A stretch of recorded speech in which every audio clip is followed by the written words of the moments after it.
The transition was not one of light and sound, but of pressure and wrongness. One moment he was standing in the rain-slicked streets of a city that understood order, even in its chaos. The next, he was somewhere else entirely. The air itself was different, thick with the taste of corroded metal, ozone, and something cloyingly biological, like a charnel house left to fester for centuries. He had arrived in the underhive of Necromunda, though he did not know its name. To him, it was simply hell made manifest, a vertical nightmare of dripping pipes, groaning machinery, and shadows that seemed to possess a life of their own. For weeks, which bled into months, the man who had been called John Wick simply survived. He moved like a wraith through the labyrinthine warrens, his suit long since traded for patched and stained coveralls of hardened fabric,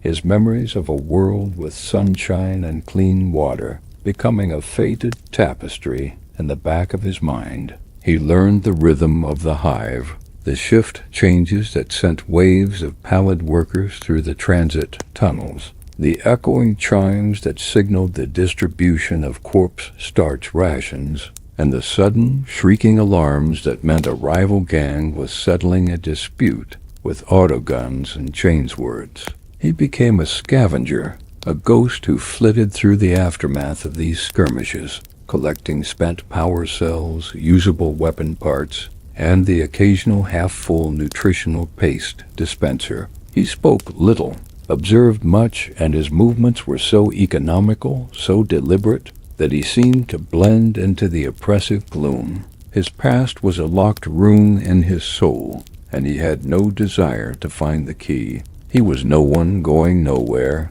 and in the crushing anonymity of the underhive, he found a strange, hollow peace. Then he found the canid. It was not a dog, not in the way he remembered. This creature was a product of the hive, a scrawny, three-legged beast, with patched fur, the color of rust, and eyes that burned with a desperate intelligence. He found it trapped in a collapsed tunnel, its leg crushed under a fallen support beam, whimpering softly as it tried to chew itself free. Most hive dwellers would have seen it as a potential meal, but John saw something else. He saw a flicker of the same defiant will to live that burned within his own chest. Without a word, he worked for an hour, using a scavenged metal pipe as a lever to pry the beam away. The canid did not snarl or snap at him. It simply watched with those unervingly bright eyes.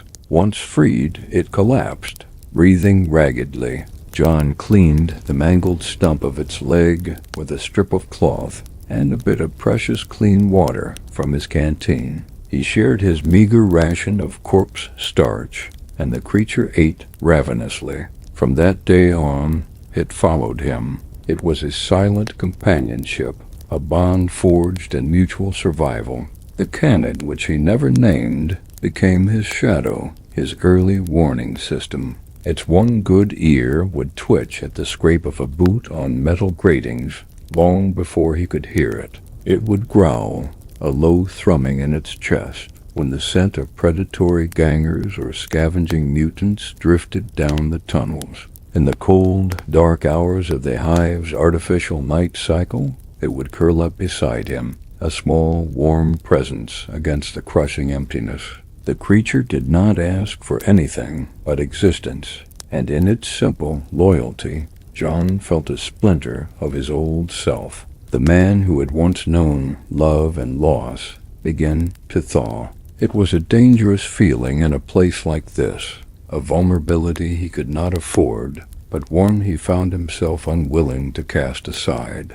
The day it happened began like any other. John had scavenged a mostly intact power pack from a burnt-out servitor, a rare find that would trade for a week's worth of rations. He was making his way back to the small, forgotten maintenance alcove he called home, the canid limping faithfully at his heels. They rounded a corner into a wider thoroughfare, one lit by the sickly green glow of leaking chem pipes, and found their path blocked. 3 men stood there, clad in the garish colors and studded leather of the Goliath gang. They were mountains of vat-grown muscle and crude cybernetics, their faces a roadmap of ritual scars and chemical burns. The one in the center, clearly the leader, was younger than the others, his arrogance a palpable force. He had a shock of bright red hair styled into a high crest, and his eyes, a milky blue,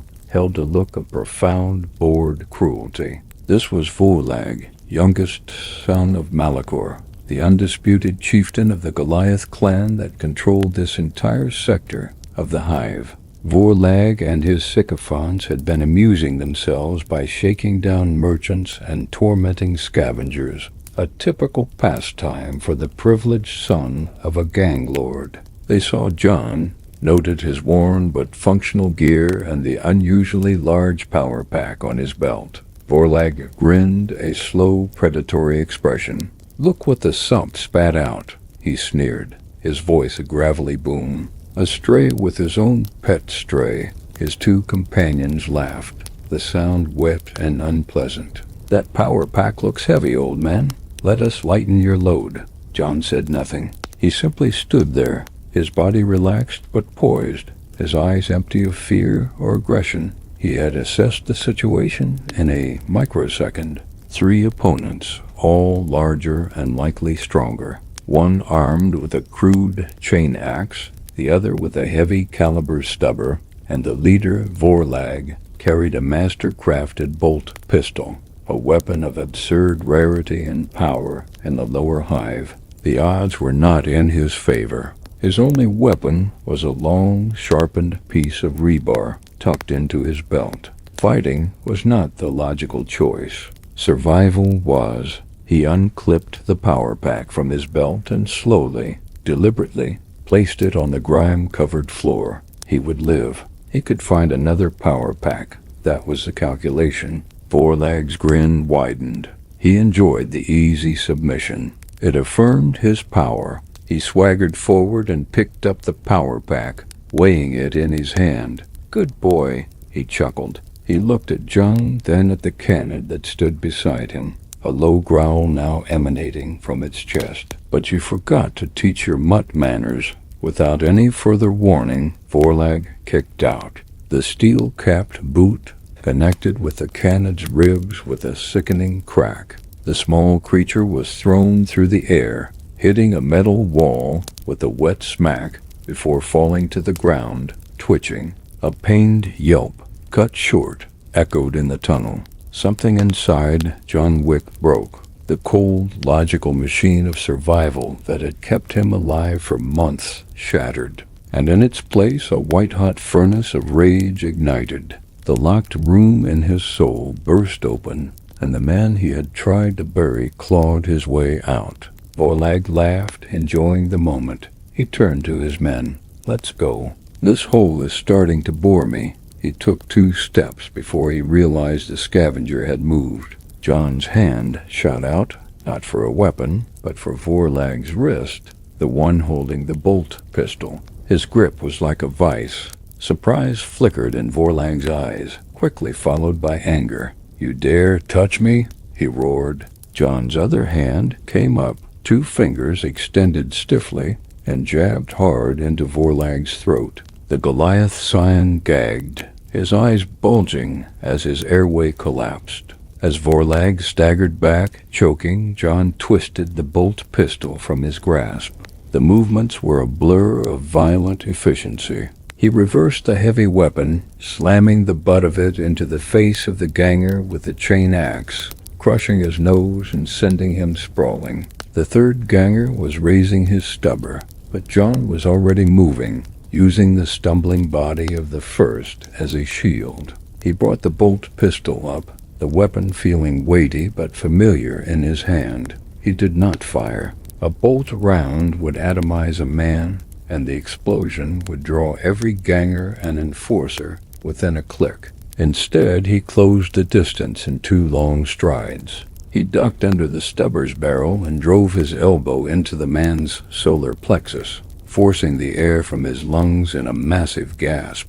As the ganger doubled over, John brought the pistol down on the back of his neck, a single, precise, and utterly final blow. There was a crack of vertebrae, and the massive man collapsed like a puppet, with its strings cut. The first ganger was trying to get to his feet, blood streaming from his ruined face, his hand reaching for his chain axe. John was on him in an instant, a knee crushing down on the man's weapon hand, pinning it to the floor. He leaned in close, his voice a low, terrifying whisper, a sound that had not been heard in this universe before. "Who is he?" he hissed, jerking his head toward Vorlag, who was now on his hands and knees, desperately trying to suck air into his ruined throat. The ganger stared up at him, his eyes wide with the terror he had never known. This was no scavenger. This was something else, a predator. That's Vorlag, he wheezed. "Son of Malachor." John's eyes were cold, dead things. Malachor, he repeated, the name a strange, alien word on his tongue. He absorbed it, filed it away. He looked at the ganger, then back at Vorlag, who was finally managing to draw a ragged, whistling breath. John made a decision. He needed a message sent. He stood up, leaving the terrified ganger on the floor. He walked over to Vorlag, who looked up at him with a mixture of hatred and fear. "You took everything from me," John said, his voice flat, devoid of emotion. He then did something no one in the underhive would ever do. He let him live. He tossed the bolt pistol onto the floor beside Vorlag. He turned and walked back to the broken form of the canid. He knelt, gently touching the creature's rust-colored fur. There was no life, no warmth, just a broken little body. He stayed there for a long moment, the sounds of Vorlag's labored breathing and his remaining henchman's whimpering fading into the background. Then, with a tenderness that was utterly out of place in this metal and grime world, he gathered the small body into his arms. He stood up and began to walk away, disappearing back into the shadows from which he had come, leaving two terrified, broken gangers and a very expensive pistol behind. Vorlag watched him go, cradling his bruised throat, his eyes burning with the promise of bloody vengeance. He had no idea that he had not just kicked a stray dog. He had kicked a hive. He had awakened something that the underhive, in all its long and bloody history, was not prepared for. John walked for what felt like hours, carrying the small body. He found a quiet, secluded spot near a massive, roaring furnace that vented heat up into the hive's upper levels. There, in the red glow of the fire, he gave the canid a burial, piling rocks over its small form until a cairn was formed, a monument of grief in a world that had no time for it. When it was done, he stood, and the man who had been a scavenger was well and truly gone. All that remained was the focus, the will. He returned to his alcove and began to prepare. He stripped off his scavenger gear, revealing a body that, while lean, was corded with muscle and covered in the faint, silvery lines of old scars. Tucked away in a loose panel behind a rusted water pipe was his last connection to his old life. It was a small, oilskin-wrapped bundle. He opened it. Inside was a single firearm. It was not a crude stubber or a bulky auto-pistol of imperial design. It was a thing of sleek, black polymer and machined steel, a weapon of a design so alien and refined that any tech priest of Mars would have declared it heresy on sight. Alongside it were 3 magazines, each loaded with exactly 17 caseless projectiles. It was the last tool of his trade. He checked the weapon's action, the sound a crisp, clean snick that cut through the ever-present hum of the hive.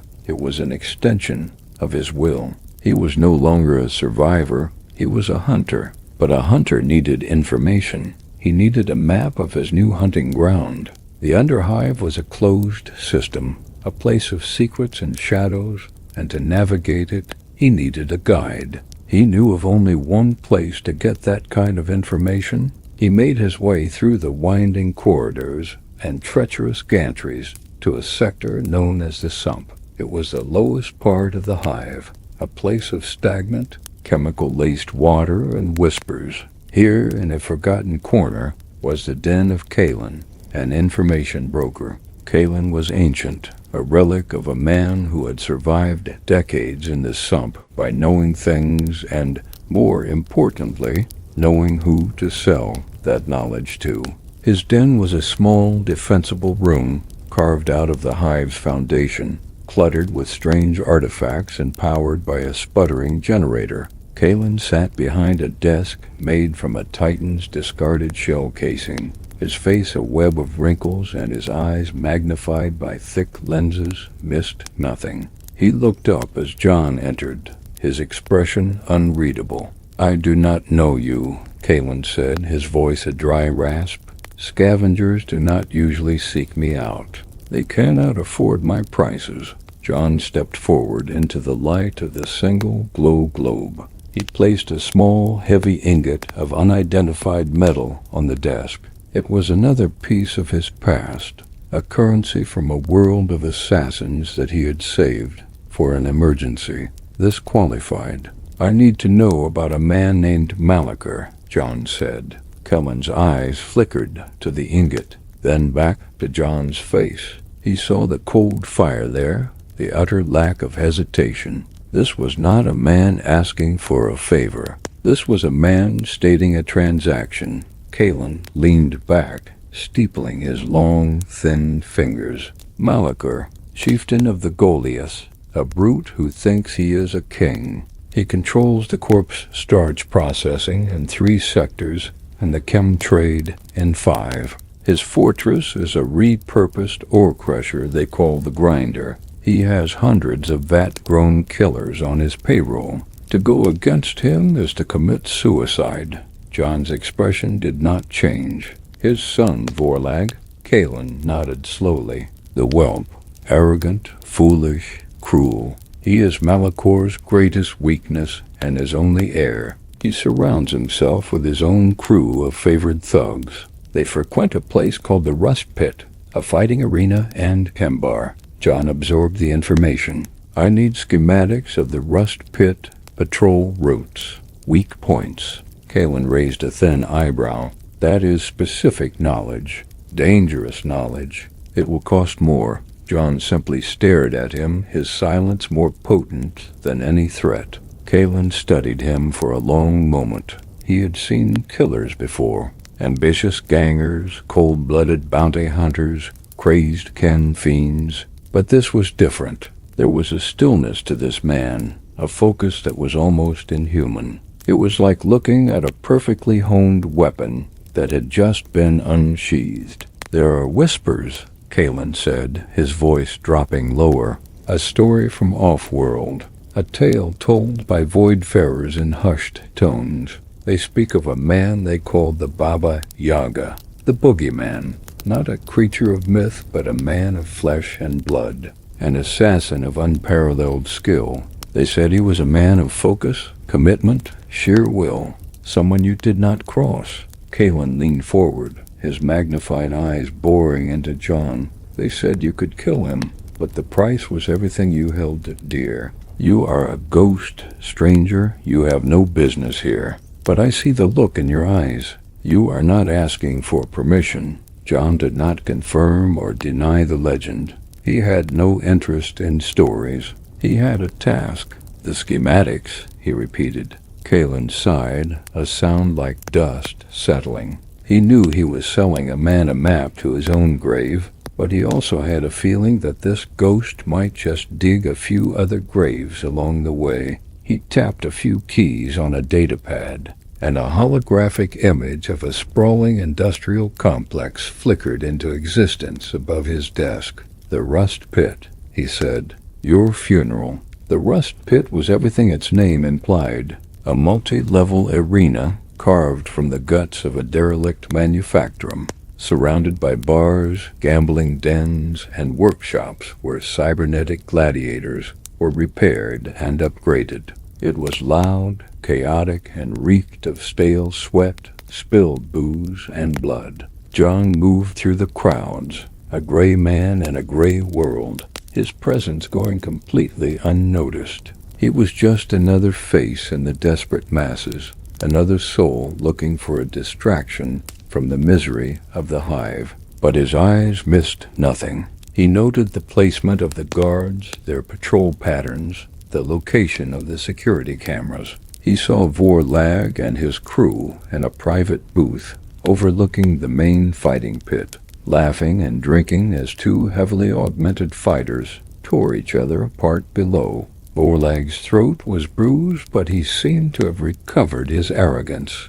Surrounded by the safety of his father's power, John found a secluded spot in the shadows of an upper gantry and waited. He watched for hours as the gangers drank themselves into a stupor, their alertness dulled by cheap booze and combat chems. Finally, two of Warlag's inner circle stumbled out of the booth, making their way to the latrines. This was the moment. John followed them, his footsteps silent on the metal grating. The latrine was a foul-smelling, dimly lit chamber with a single flickering light. The two gangers were laughing about the beating they had given the scavenger earlier that day. "Did you see his face when Warlag stomped his mutt?" One of them guffawed. Looked like he was going to cry. The other one joined in, but his laughter was cut short as the door hissed shut behind them, plunging the room into near darkness.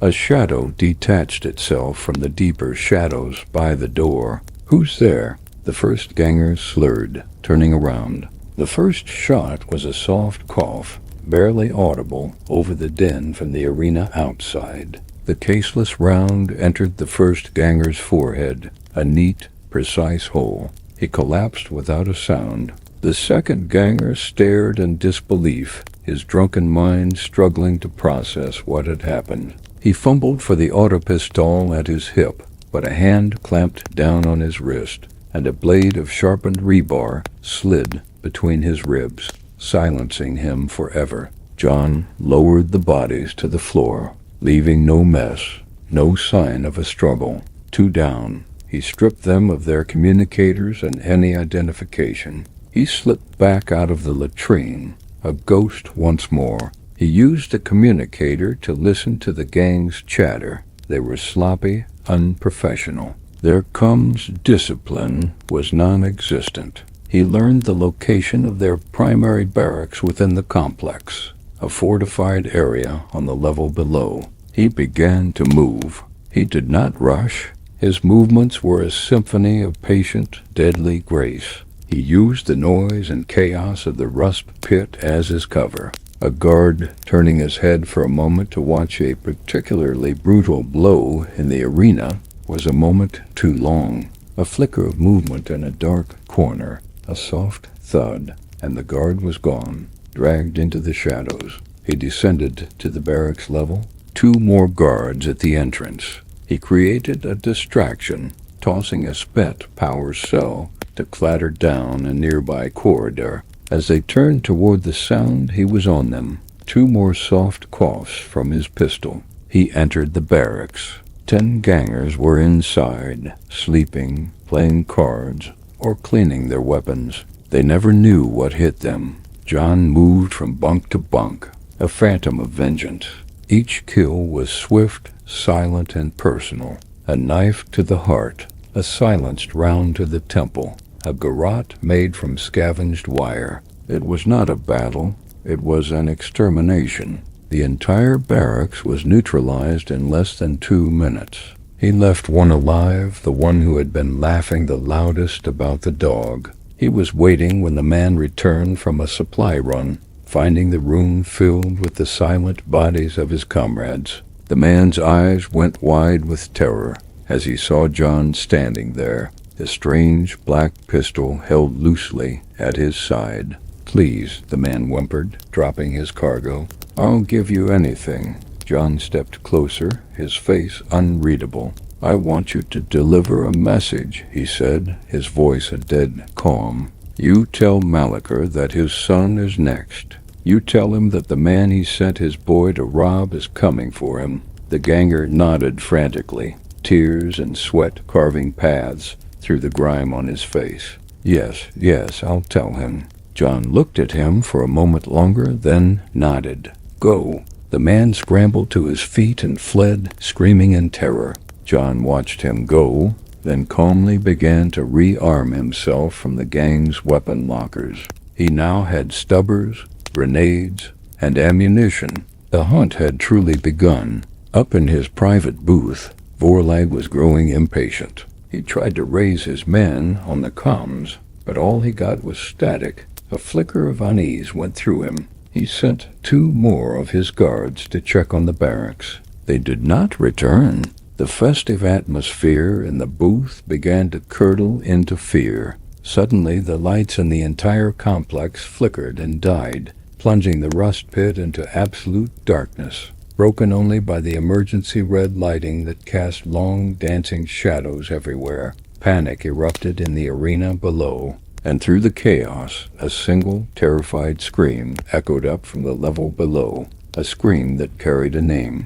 Malachor. The darkness in the rust pit was a living thing, a sudden, suffocating blanket that swallowed sound and replaced it with primal fear. The roar of the crowd dissolved into a cacophony of individual screams, the panicked stampede of thousands of bodies all trying to escape the unseen threat at once. From his vantage point in the ruined booth, Vorlag watched the chaos unfold, with a rising tide of terror that quickly soured into impotent fury. His guards were dead or missing, his comms were silent, and the lone survivor's message echoed in his mind, a promise of retribution that was now being delivered. He was no longer the predator, he was the prey, trapped in a cage of his own making, while the hunter moved freely through the ensuing pandemonium. John Wick did not run. He flowed. The panic was not an obstacle,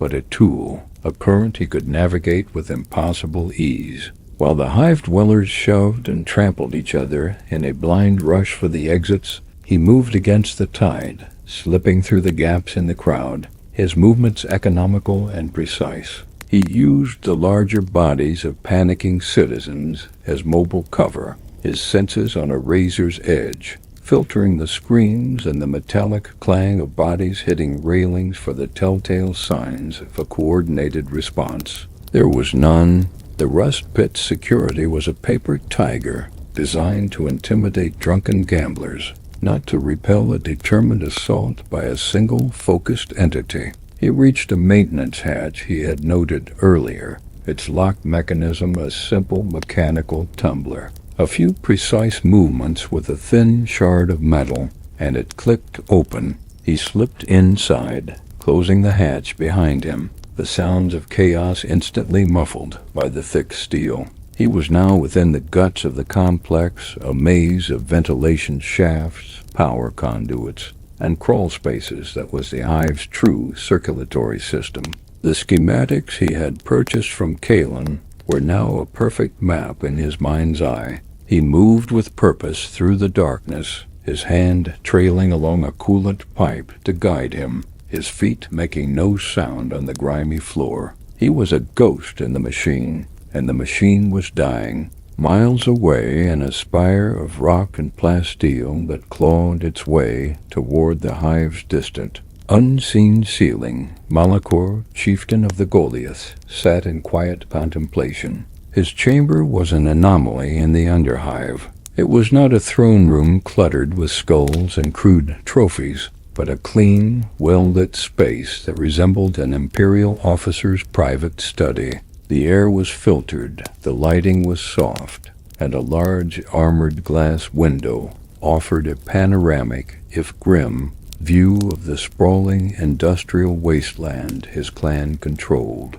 Malachor himself was not the typical Goliath. While he possessed the massive, vat-grown physique of his clan, his was a controlled strength, not an explosive one. He was older, his face a mask of scarred but intelligent composure, his eyes the color of chipped flint. He was reading a datapad, studying logistical reports on corpse starch shipments, when the door to his chamber burst open. The ganger John had spared from the barracks stumbled in, his face a mask of sheer terror, babbling incoherently. Malakor's 2 personal guards, colossal figures in ornate power armor salvaged from some long-forgotten battlefield, moved to intercept the man, their massive gauntlets ready to crush his skull. "Wait," Malakor said, his voice a low, resonant bass. He did not look up from his datapad. The guards froze. Malakor finished the line of text he was reading, then deliberately placed the datapad on his polished metal desk. He finally looked at the trembling man. "Breathe," he commanded. "Then speak, clearly." The ganger took a ragged gulp of air, and the story poured out of him, a torrent of fear and disbelief. He spoke of a ghost, a scavenger, who moved with impossible speed and killed without a sound. He described the silent slaughter in the barracks, the bodies of his comrades, and the message he was sent to deliver. "He's coming for Vorlag," the man sobbed. "He's coming for you," he said. "The man you sent your boy to rob is coming." Malakor listened without a flicker of emotion. When the ganger was finished, a heavy silence filled the room. The chieftain steepled his massive fingers and stared at the man, his flinty eyes seeming to strip away every layer of his being. "One man," Malakor stated, not as a question, but as a confirmation of an unbelievable fact. "One man did this to my son's entire security detail." The ganger could only nod, shivering. Malakor turned his gaze to his window, looking out over his domain. He had built this empire from nothing, through brutality, yes, but also through cunning and control. He understood violence as a language, and the message he had just received was spoken with a fluency he had not encountered in decades. This was not the work of a rival gang. It was too precise, too clean. This was not the work of a chem-fueled madman. It was too controlled, too focused. This was something else, something new. "Vorlag," Malakor said, the name spoken with a sigh of profound disappointment. "My son's arrogance has finally purchased him a debt he cannot pay." He looked back at the terrified ganger. "You have delivered your message. Your reward is that you get to continue breathing. Leave this sector. Do not let me see your face again." The man scrambled out of the room, his flight a testament to the absolute authority Malakor commanded. The chieftain turned to one of his guards. "Get my son on a secure channel. I want him brought here, now, and lock down the grinder. Full defensive protocols." The guard nodded and moved to carry out his orders.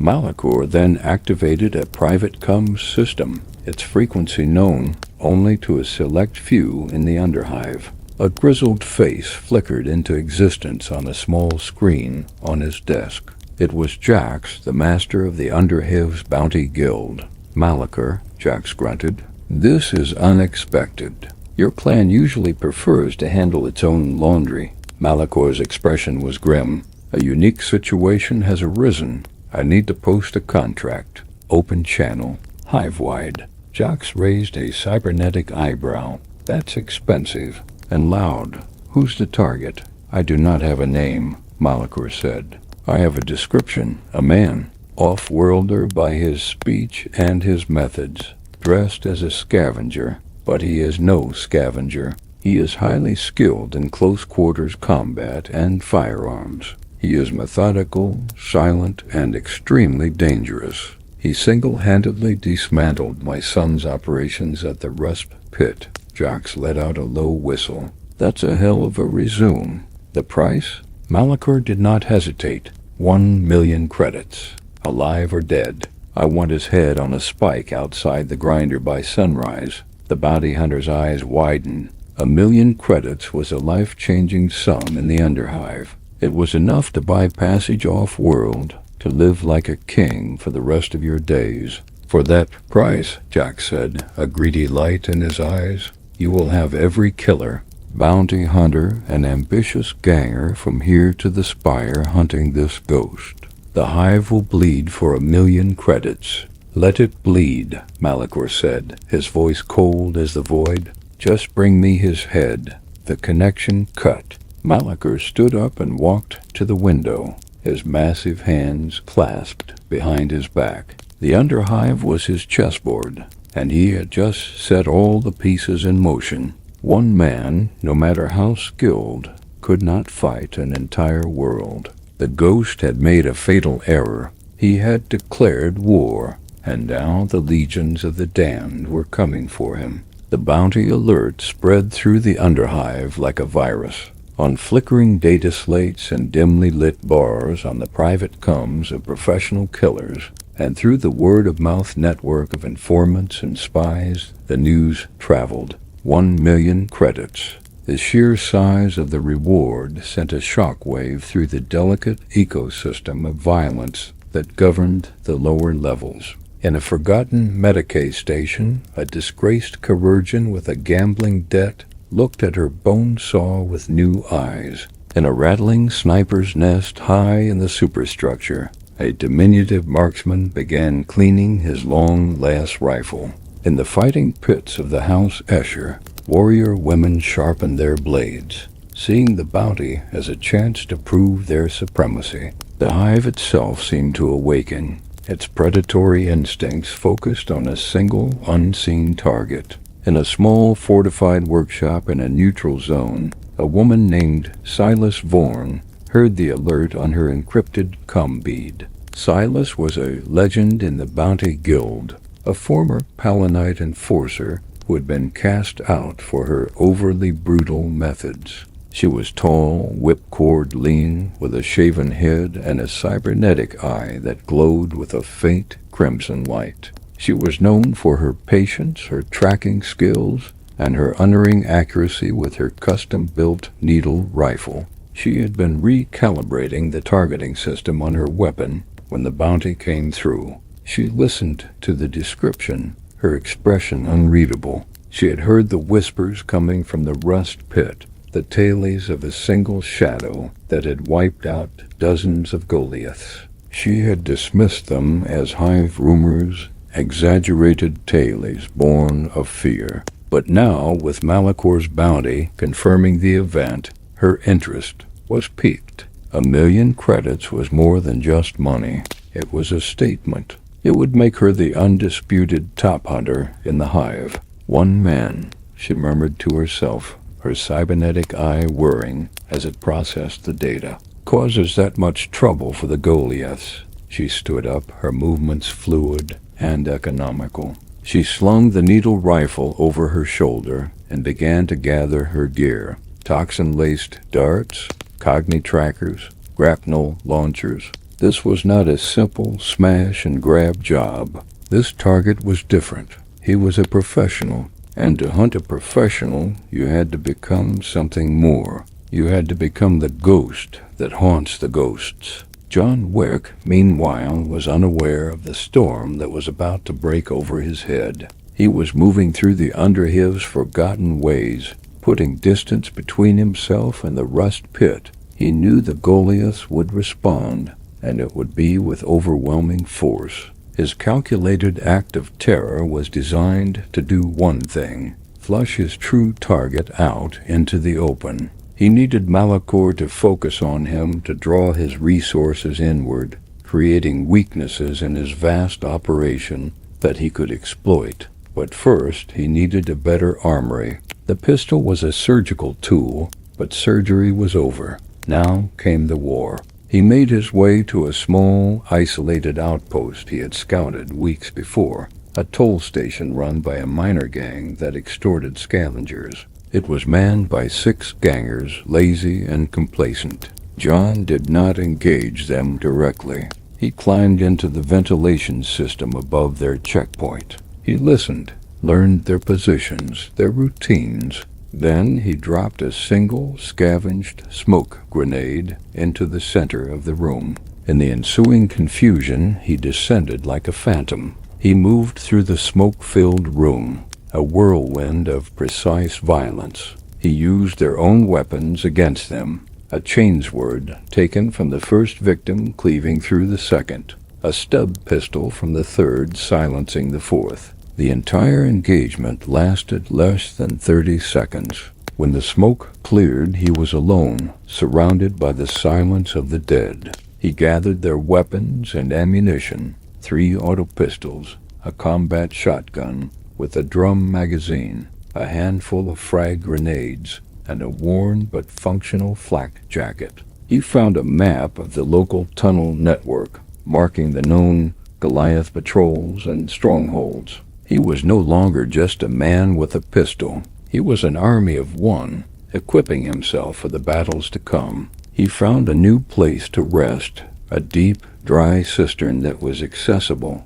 only through a vertical shaft. It was defensible, hidden, and close to a major water pipeline, masking any sounds he might make. It was there, while cleaning his newly acquired shotgun, that he first became aware of the change. It was a subtle shift in the hive's atmosphere. The usual random patterns of movement in the tunnels around him had changed. More people were out, moving with a purpose he had not seen before. They were not Goliaths. They were scavengers, low-level gangers, hunters, and they were searching. He caught a fragment of a conversation through a ventilation grate. 2 men talking in hushed, excited tones. Double quotes, ... a million credits. Malachar wants his head on a platter, ... double quotes, ...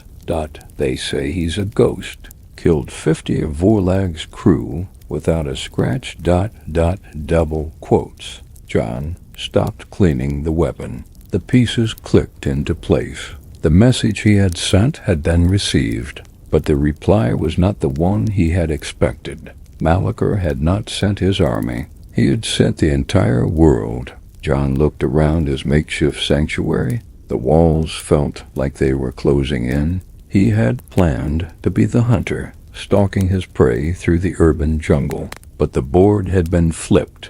Now, every shadow could hold an enemy. Every friendly face could be a potential betrayer. He was no longer the Baba Yaga, the boogeyman that people whispered about in fear. He was a bounty, the biggest bounty the hive had ever seen. He was the hunted. He picked up the combat shotgun, the weight of it solid and reassuring in his hands. He checked the load, chambering around with a satisfying clack. His expression did not change. His purpose remained absolute. They could send the whole hive. They could send all the killers and monsters that this grim darkness had to offer. It did not matter. He would walk through them. He would endure their hunt.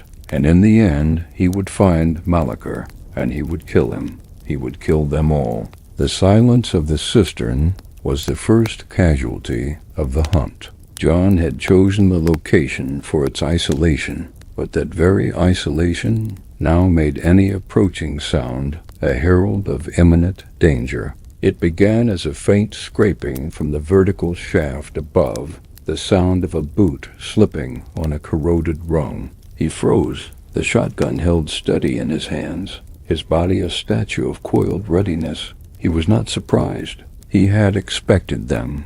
What he hadn't anticipated was the sheer amateurish noise of their approach. They were not professionals. They were loud, clumsy, and overconfident. He heard their hushed, excited whispers drifting down the shaft, words laced with greed and religious fervor.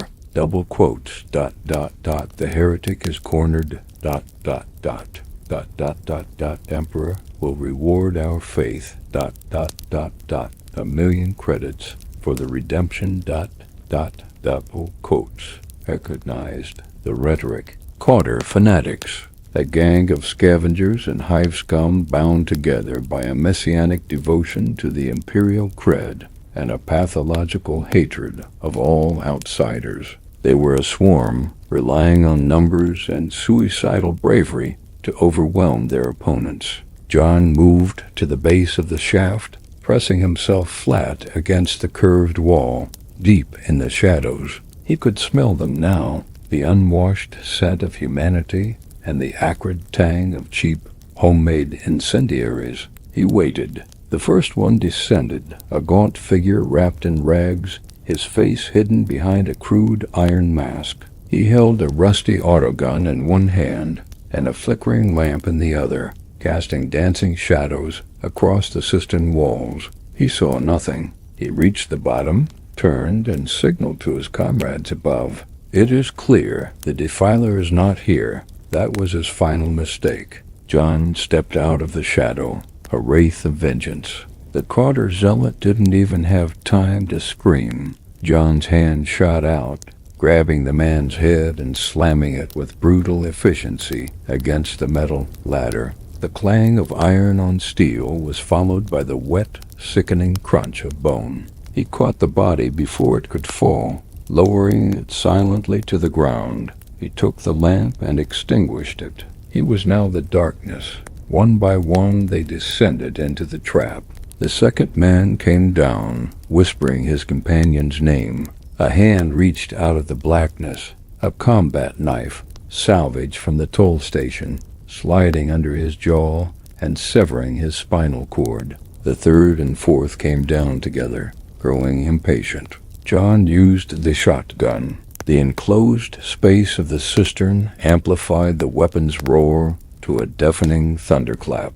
The blast, at point-blank range, turned both men into a red mist. The last two fanatics, hearing the shot, began spraying fire blindly down the shaft, their autogun rounds ricocheting wildly off the walls. John did not wait for them to come to him. He began to climb, moving up the ladder with a speed and agility that defied the laws of physics. He was a spider ascending his web. He reached the top of the shaft just as one of the gangers was reloading. He kicked out, his boot catching the man in the chest and sending him screaming back down the hole he had just climbed. The last man turned, his eyes wide with terror behind his mask, and found himself face to face with the ghost he had been hunting. John didn't waste a bullet. He drove the butt of the shotgun into the man's face, then threw him down the shaft to join his comrades. The entire encounter had taken less than a minute. He stood in the tunnel, listening. The shotgun blast would have alerted anyone within a half-click. The cistern was no longer a sanctuary. It was a tomb, and he had no intention of being its final occupant. He had to move. He gathered what little ammunition the quarter had carried and disappeared into a side tunnel, leaving the bodies for the next wave of hunters to find. The underhive had become a vast, interconnected trap. Every corridor was a potential ambush, every open space a killing field. John moved through it like a veteran soldier navigating a minefield. He avoided the main thoroughfares, sticking to the labyrinthine maintenance tunnels and forgotten sewer lines. The bounty had turned the hive's population into a network of hostile sensors. A child's pointing finger, a scavenger's sudden glance, a merchant's hurried retreat into his stall, all were potential signals to his hunters. He was forced to move deeper into the more dangerous and unstable levels of the hive, places where even the gangers feared to tread. He found himself in a section of the sump where the hive's toxic effluents gathered in great, stagnant lakes. The air was a chemical soup that burned the lungs, and the ground was a treacherous bog of industrial sludge. Here, the hunters were more cautious, their numbers thinned by the hazardous environment. It was in this chemical mire that he encountered the next level of predator. He was wading through a knee-deep channel of viscous green liquid when he felt it, the distinct, sharp sting of a laser sight painting his chest. He dropped instantly, submerging himself in the foul sludge without a moment's hesitation. A high-velocity round hissed through the air where his head had been, impacting against a rusted metal bulkhead with a loud crack. A sniper, a professional. He stayed under the surface, holding his breath, the chemicals burning his skin and eyes. He could hear the muffled thumps as more rounds impacted the sludge around him. The sniper was patient, trying to flush him out or pin him down. John moved slowly, laterally, using the murky liquid as cover. He finally reached the relative safety of a massive, collapsed pillar. He surfaced, gasping, wiping the toxic slime from his face. He peered around the edge of the pillar, scanning the gantries and walkways that crisscrossed the cavernous space above him. He saw a flicker of movement, a glint of light on a scope from a sniper's nest nearly 500 meters away, perched high on a derelict crane. The sniper had a perfect vantage point, covering all the main paths through the area. A direct approach was impossible. John retreated back into the sludge-filled channel, formulating a new plan. He couldn't go forward, and he couldn't go back, so he went down. He found a drainage grate at the bottom of the channel, its bars half-eaten by corrosion. Using all his strength, he managed to pry it open and slipped into the pipe below. The pipe was a torrent of industrial waste, a fast-moving river of filth. He was swept away, tumbling in the darkness, the roar of the fluid deafening.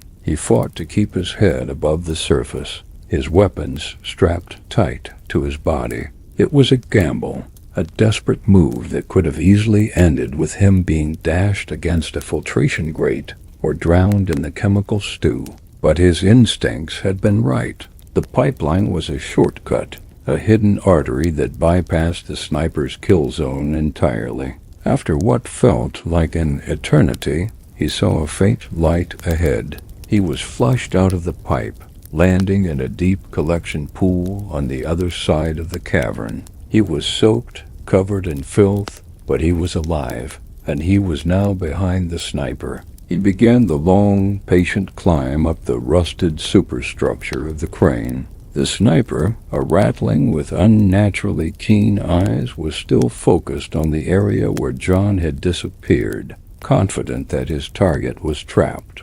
He never heard John approach. The first sign that something was wrong was a shadow falling over him. He turned, his small, rodent-like face contorting in surprise, and found John standing on the narrow gantry behind him. The rattling was fast, dropping his long lass rifle and drawing a wicked-looking knife. But John was faster. He disarmed the sniper with a single fluid motion, a wrist lock that sent the knife spinning into the abyss. He picked a small creature up by its flak vest. "Who hired you?" John asked, his voice a low growl. The rattling, dangling over a 1,000-foot drop, squeaked in terror. "The bounty. Everyone's in on the bounty. Malakor's bounty." John had his confirmation. He didn't need anything else. He released his grip. The rattling scream was swallowed by the immense dark space below. John took the sniper's long lass rifle, its powerful scope, and 2 fully charged power packs. He now had the ability to reach out and touch his enemies from a distance. The hunter of the hunted was rearming. Miles away, Silas Vaughan stood over the bodies in the cistern. She had arrived hours after the firefight, long after the amateur hunters had looted the corpses and fled. But they had missed the important details. Silas missed nothing. Her cybernetic eye scanned the scene, analyzing bullet trajectories, blast patterns, and blood spatter. She saw the story of the fight written in the carnage. The first kill was silent, a blunt force trauma kill. The second, a precise blade wound. The third and fourth were an overwhelming display of force with a shotgun, used to sow chaos and terror in the enclosed space. The final 3 were a combination of brute force and environmental control. 7 opponents, neutralized in seconds, with minimal ammunition expended on his part. "He's adaptable," she said to herself, her voice a low murmur. "He escalates his response to match the threat, and he is ruthlessly efficient."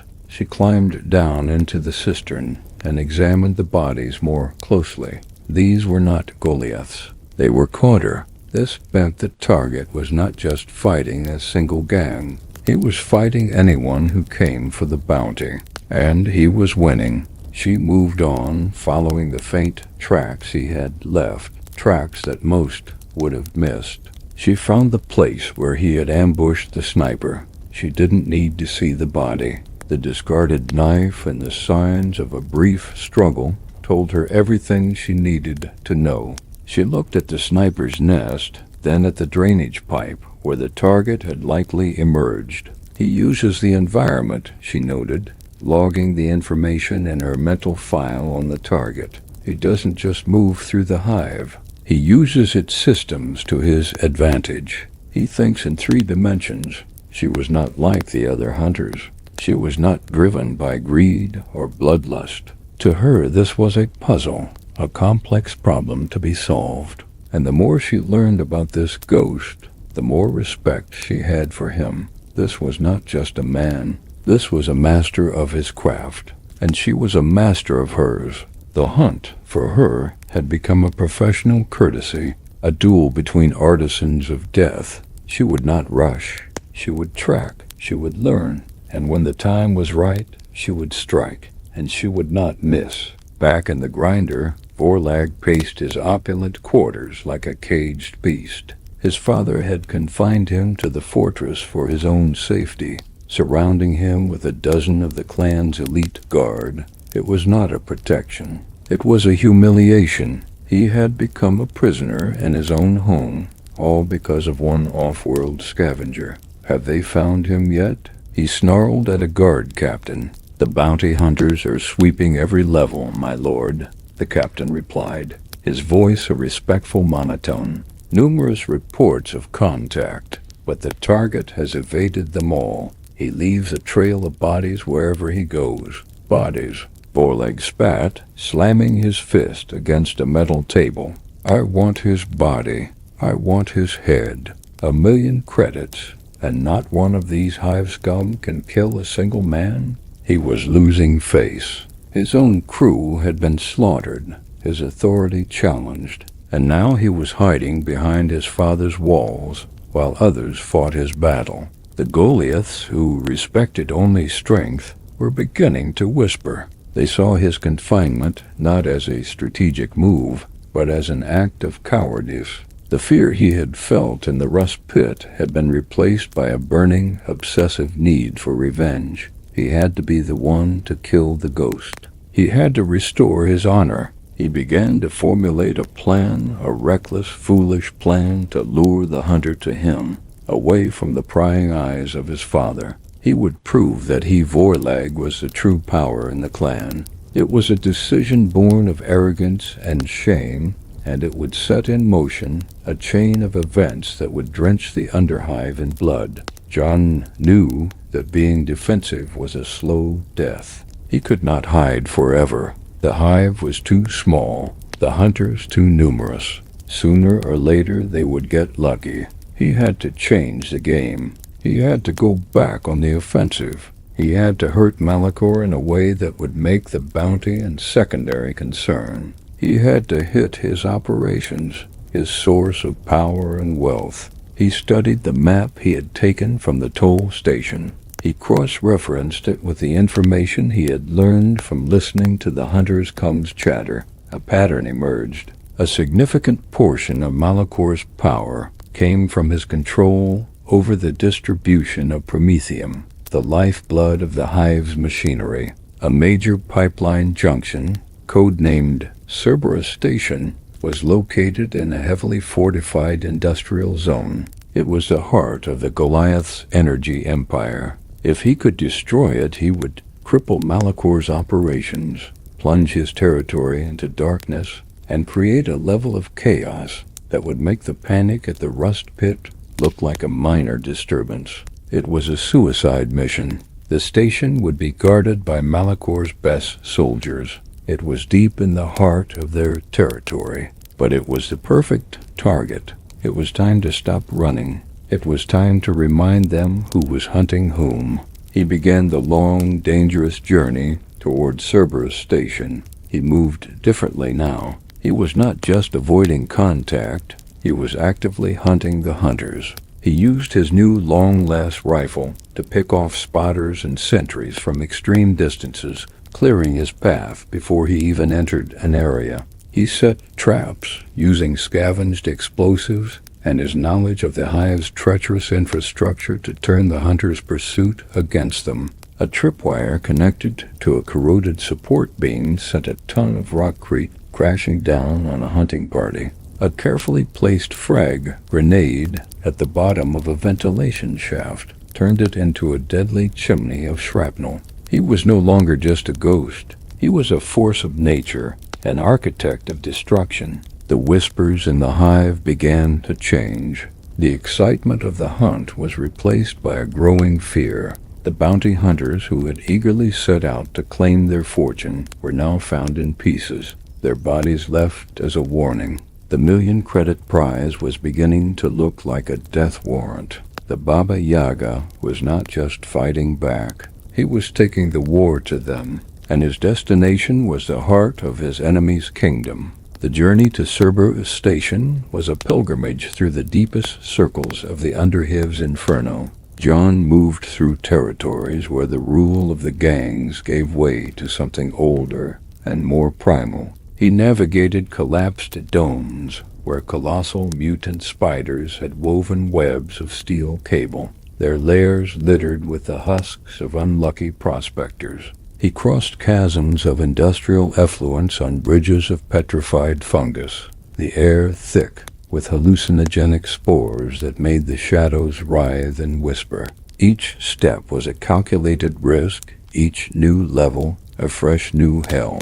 The bounty hunters who followed him into these depths were a different breed from the quarter fanatics or the lone sniper. They were desperate, hardened survivors who knew the hive's secret ways. They hunted in small, coordinated packs, using their knowledge of the treacherous terrain to their advantage. One such group, a trio of sump-scrappers who had been hunting things in the deep for decades, managed to corner him in a derelict water reclamation facility. They were masters of ambush, herding him into a kill box with carefully placed sonic lures. John found himself in a vast circular chamber, the exit sealed by heavy blast doors they had activated remotely. 3 figures emerged from the gloom on the gantries above, their faces covered in rebreather masks, their bodies adorned with trophies of their past kills. They did not speak. They simply raised their harpoon guns and fired.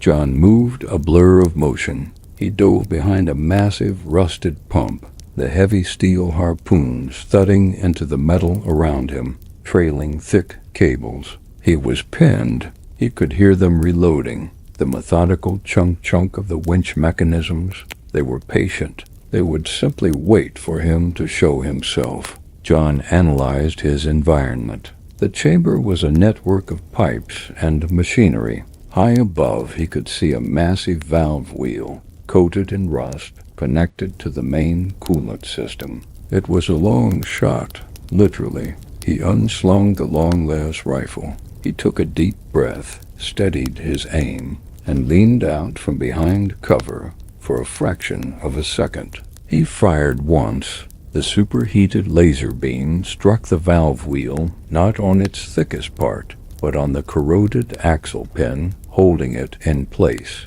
The metal glowed cherry red for an instant, then sheared. The massive iron wheel, weighing several tons, broke free from its housing. It fell, tumbling end over end, crashing through a gantry with a shriek of tearing metal. One of the hunters was crushed instantly. The other 2, startled by the sudden, catastrophic structural failure, lost their focus for a crucial second. It was all John needed. He fired again, his second shot punching a neat, cauterized hole through the chest of the second hunter. The third, realizing the fight was lost, turned to flee. John didn't let him. He switched to his combat shotgun, the weapon's report echoing like a thunderclap in the chamber. The heavy-gauge slug caught the man in the back, throwing him over the railing to the floor far below. John stood in the silence, listening.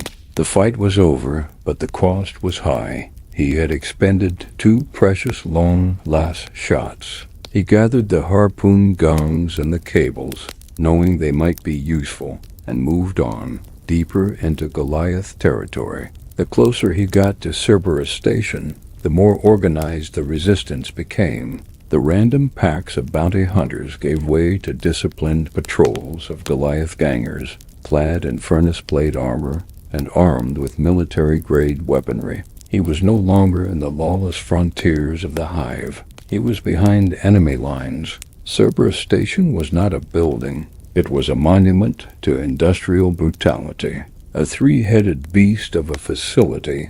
Each of its three main towers was a massive Promethean pumping station, connected by a web of armored pipelines and enclosed walkways. The entire structure squatted in the center of a vast, open plaza of reinforced rockcrete, designed to give any attacker a long, exposed approach. Searchlights swept the plaza. Automated heavy stubbers were nested in pillboxes at each corner, and sniper teams were positioned on the highest points of the towers. The air for a click in every direction hummed with the thrum of the station's colossal machinery, and the ground itself vibrated with the power flowing beneath it.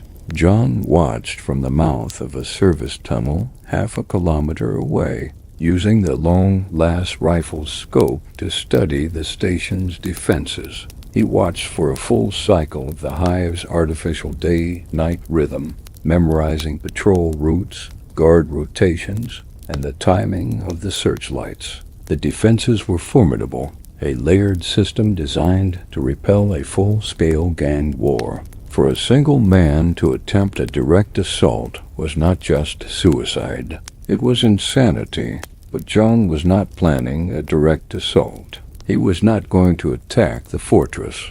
He was going to give it a heart attack. His plan was simple in concept, but fiendishly complex in execution. He was not going to fight his way in. He was going to be piped in. He backtracked several kilometers to a smaller secondary pipeline that fed into the main Cerberus network. He found an access junction, a place where a maintenance drone would normally enter the system. The hatch was sealed with a magnetic lock that required a specific code. He had no code, but he had a harpoon gun. He attached the cable to the hatch's locking mechanism and fired the harpoon into a solid rockcrete wall on the opposite side of the tunnel. Using the winch mechanism as a crude pulley, he began to crank. The cable went taut, groaning under the strain. For a moment, nothing happened. Then, with a deafening screech of tortured metal,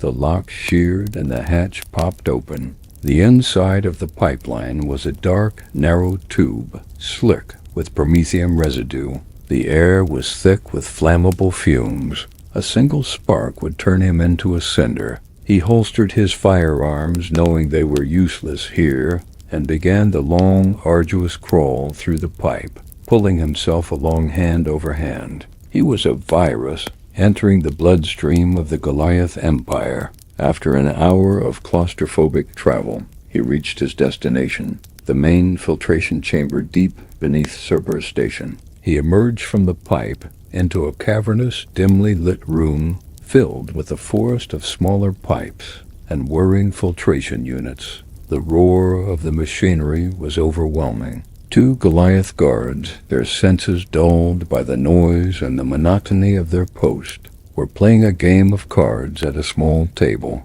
They never knew he was there. He moved between the filtration units, a shadow in a world of shadows. 2 swift, silent kills later, he was alone. He was inside, but the hardest part was yet to come. His target was a central control room, located at the very top of the central tower. It was there that the master pressure regulators for the entire network were housed. If he could overload them, he could create a catastrophic chain reaction that would rupture every pipeline in the station simultaneously. He began his ascent, moving through the station's labyrinthine interior. He bypassed patrols, used maintenance shafts to avoid guard posts, and moved with a silence that was supernatural. He was a ghost in the hive's most heavily guarded machine. On a gantry 1,000 meters away, hidden in the shadows of a neighboring structure.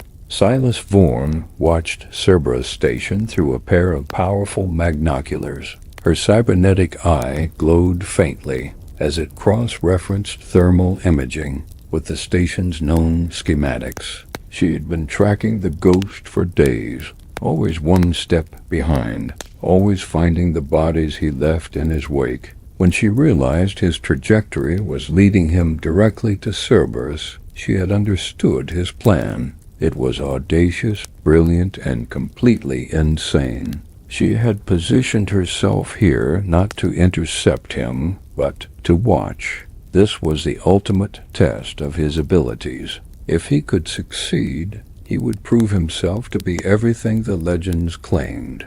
If he failed, his body would never be found. She was not a part of the bounty anymore. She was a spectator at a master class in infiltration and destruction. "Show me," she whispered to the empty air. "Show me what you can do." She saw a flicker of movement near the base of the central tower, a guard patrol suddenly changing its route. A moment later, 2 guards on an upper level failed to make their scheduled check-in. She smiled, a cold, professional smile of appreciation. He was inside. The ghost was in the machine. John reached the final stairwell leading to the control room. The door was reinforced plasteel, guarded by 2 of Malakor's elite, men encased in thick ablative armor and carrying heavy bolters. They were not gangers. They were professional soldiers. A direct confrontation was out of the question. John looked up. A series of thick power cables ran along the ceiling of the corridor. He began to climb, wedging himself between the cables and the ceiling, his body parallel to the floor. He moved with the slow, deliberate grace of a predator, inching his way along the corridor until he was directly above the 2 guards. They had no idea. He dropped. He landed on the shoulders of one guard, his legs wrapping around the man's head, twisting with a violent snap. As the first guard collapsed, John used his body as a springboard, launching himself at the second. The guard was turning, bringing his bolter around, but John was already inside his reach. He drove the sharpened rebar from his belt into the weak point of the guard's helmet visor, the hardened steel punching through the armored glass and into the man's brain. Both guards were down in less than 3 seconds, without a single shot being fired. He opened the door and stepped into the control room. It was a circular chamber, its walls covered in blinking lights, gauges, and monitors. In the center of the room, a single man sat at a large console, his back to the door. He was a tech priest, a servant of the Adeptus Mechanicus, on loan to the Goliaths to maintain their complex machinery. He was humming a binary prayer, his mechadendrites moving gracefully over the control panel. He turned as John entered, his augmented eyes widening in surprise. "You are not authorized to be ... double quotes." His words were cut off as John closed the distance in a single stride. He did not kill the priest. He needed him. A hard blow to the side of the head with the butt of a pistol, and the priest slumped forward, unconscious. John dragged him to the side and began to work. He was not a tech expert, but he understood the principles of industrial sabotage: pressure, flow, overload. He accessed the master control panel. A wall of incomprehensible symbols and binary code filled the screen.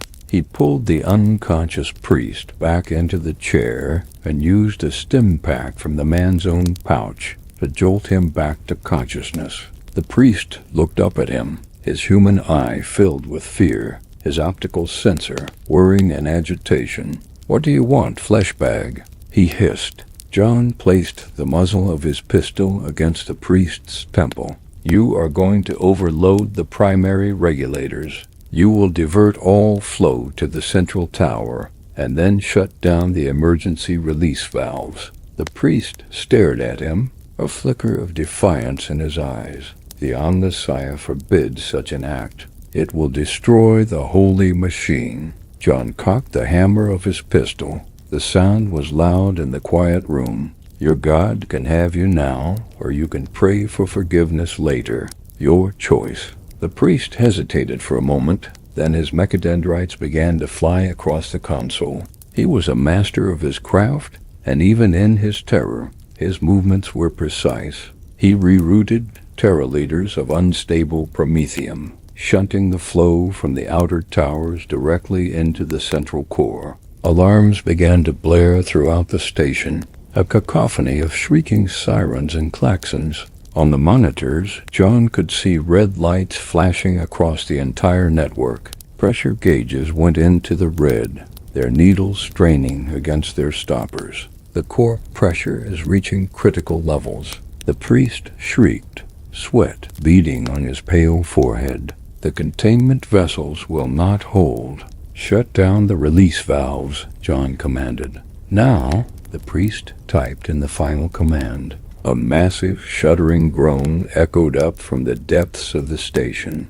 the sound of a dying leviathan. It is done, he screamed. We are all going to die. John looked at the main pressure gauge. A countdown timer had appeared on the screen. 2 minutes until total structural failure. That was his window. He gave the priest one final, hard blow, knocking him unconscious again. He would not be a witness. As he turned to leave, a voice, calm and feminine, spoke from the doorway. That was impressive. Truly. Silas Vaughan stood there, her needle rifle held at a low ready. She was not aiming at him. She was simply there, watching. The bounty on your head is 1 million credits, she said, her voice a calm counterpoint to the blaring alarms. But Malachor did not specify the condition of the station when he made the offer. John said nothing. He simply stood there, his hand resting on his pistol, assessing this new threat. She was different from the others, poised, professional, calm. You could have killed me 12 times on my way up here, John stated. It was not a question. I could have, she agreed. But I was curious. The stories did not do you justice. They called you a ghost, but you are more than that. You are a force of reckoning. The station shuddered violently, throwing them both off balance for a moment. Dust and sparks rained down from the ceiling. The countdown timer on the screen read 1 minute and 30 seconds. Why are you here? John asked. To collect the bounty, she said simply. But I am not a fool. I will not try to take you here, not like this. That would be an insult to our shared profession. I am here to offer you a professional courtesy. She tossed a small metallic object onto the floor between them. It was a rebreather and a grapnel launcher. The explosion will vent tons of toxic gas. You will not survive without this, and the bridges to the other towers will be the first to go. You will need a way across. John looked at the gear, then back at her. And what do you get? I get a better hunt, she said, a faint smile playing on her lips. I will not kill you in a chemical fire or let you fall to your death. When I come for you, it will be on an even field, and I will not miss. Consider this a down payment on a truly legendary duel. The station groaned again, louder this time, a sound of metal tearing apart at a molecular level. 45 seconds? Now I suggest you leave, Silas said, stepping back out of the doorway. I have enjoyed this show, but I do not wish to be here for the finale. And with that, she was gone, disappearing back into the chaos as silently as she had arrived. John did not hesitate. He grabbed the rebreather and the grapnel launcher. He knew she was telling the truth. Theirs was a strange and violent code of honor, and she had just extended him its ultimate courtesy. He ran from the control room, heading not for the stairs, but for a large armored glass window that overlooked the chasm between the central and eastern towers. He could feel the floor beneath his feet beginning to buckle. The countdown reached 10 seconds. He strapped on the rebreather as he ran. 9. He fired the grapnel launcher, the hook embedding itself deep into the plasteel of the eastern tower. 8. He checked that the line was secure. 7. He took a running start. 6. The entire station lurched, throwing him against the wall. 5. He recovered, his eyes fixed on the window. 4. He could see the glass beginning to crack under the strain. 3. He leapt. 2. He crashed through the window, a shower of crystalline shards exploding around him. 1. He was in mid-air, swinging across the abyss, when Cerberus Station detonated. The explosion was not a single blast, but a series of titanic sequential eruptions. The central tower, filled with unimaginable pressure, burst open like a ripe fruit, sending a plume of white-hot fire thousands of feet into the cavern's ceiling. The shock wave followed a microsecond later, a physical hammer blow of force that tore the other two towers from their foundations. The entire Goliath industrial zone was engulfed in a rolling fireball, a man-made sun that vaporized rockcrete and turned steel to slag. John, swinging on the grapnel line, was hit by the edge of the shockwave.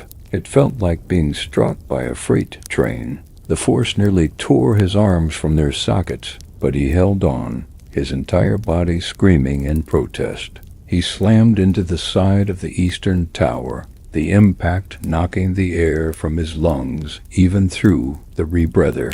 He clung there, dangling from the line as the world burned behind him. He looked back at the inferno that had been Cerberus Station. He had done it. He had cut out the heart of the Goliath Empire, but he was now stranded deep in enemy territory, with the entire hive's wrath about to descend upon the source of the cataclysm. He had won the battle, but the war had just entered a new and far more terrifying phase. The immediate aftermath of the explosion was not sound, but pressure. A silent, crushing wave of force expanded outwards from the epicenter of the blast, turning the air into a solid wall. John, dangling from his grapnel line against the sheer face of the eastern tower, felt his bones vibrate and his teeth ache from the sheer violence of the concussion. The roar came a second later, a physical entity that was not merely heard, but felt in the soul,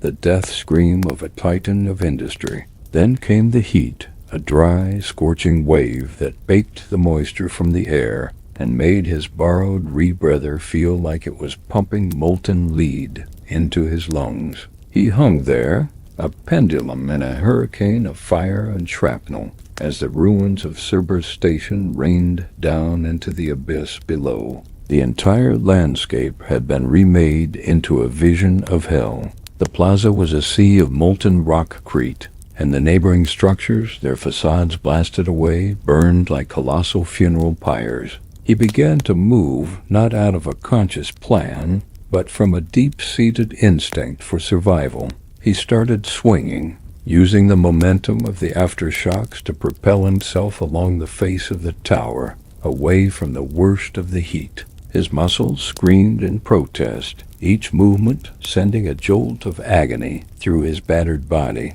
but he ignored the pain. Pain was a luxury he could not afford. He found a shattered maintenance platform several hundred meters from the blast zone and hauled himself onto it, collapsing onto the vibrating metal deck. He lay there for a moment, the world a blur of smoke and fire, his ears ringing with the echo of the detonation. He had done it. He had decapitated the Goliath's logistical network. But in doing so, he had painted a target on his own back that was visible from the top of the hive to the bottom of the sump. He was a beacon in the darkness, and every predator in this part of the world was now turning to face him. In his sanctum in the grinder, Malachor did not need a report to know what had happened. He had felt the tremor that shook his fortress to its foundations, a deep, resonant shudder that spoke of a power beyond conventional weaponry. He stood at his armored window, watching as a new, violent star bloomed in the distance, a star that had once been the heart of his empire. The soft, filtered light of his chamber was replaced by the flickering, hellish orange of the distant inferno. His two guards stood impassive, their armored forms reflecting the firelight. For a full minute, Malachor said nothing. He simply watched his wealth, his power, his legacy burn. The cold, intelligent composure that defined him did not crack, but it was subsumed by something far more terrifying. A stillness, a concentration of absolute fury that seemed to suck the very warmth from the room. His private cone chimed. He turned and activated it. The face of his chief of security appeared, pale and shaken. "Chieftain," the man stammered. "Cerberus stationed, ... It's gone. A catastrophic overload. The entire sector is ... double quotes.